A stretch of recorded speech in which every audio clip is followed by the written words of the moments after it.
November 7వ తేదీ జాతీయ క్యాన్సర్ అవగాహన దినోత్సవం. సో ఎస్పెషల్లీ మన భారతదేశానికి సంబంధించి చూసుకుంటే ఈ లైఫ్ స్టైల్ ఏదైతే మారుతూ వస్తుందో దానివల్ల క్యాన్సర్ కేసులు అన్నటువంటివి కూడా పెరుగుతూ ఉన్నాయి. సో అలాంటి క్యాన్సర్ మీద విస్తృతమైనటువంటి అవగాహన కల్పించాలి అన్నట్టుగా నవంబర్ 7వ తేదీని మనము జాతీయ క్యాన్సర్ దినోత్సవంగా జరుపుకుంటూ ఉన్నాము. అందులోనూ మేరీ క్యూరీ ఈమె యొక్క జన్మదిన వార్షికోత్సవానికి సంబంధించి ఈ రోజుని మనం జరుపుకుంటూ ఉన్నాము. సో మనం చూస్తే రేడియో యాక్టివిటీకి సంబంధించి చాలా ఇంపార్టెంట్ రోల్ని ప్లే చేసినటువంటి వ్యక్తి ఈమె. అందుకని చెప్పేసి అలాగే ముందస్తు గుర్తింపు అంటే ఏంటి, ఇప్పుడు క్యాన్సర్ ఏదైతే ఉందో లాస్ట్ స్టేజెస్లో కాకుండా ఎర్లీగా డిటెక్ట్ చేయగలిగితే ఈ క్యాన్సర్ మరణాలను చాలా వరకు తగ్గించవచ్చు.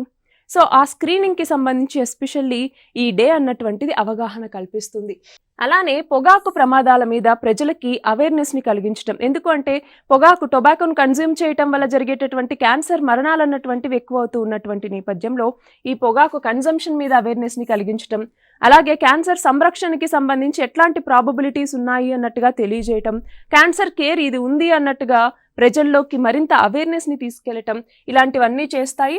సో ఆరోగ్య మంత్రిత్వ శాఖ అన్నటువంటిది ఈ కార్యక్రమాలన్నింటికీ కూడా మద్దతునిస్తుంది.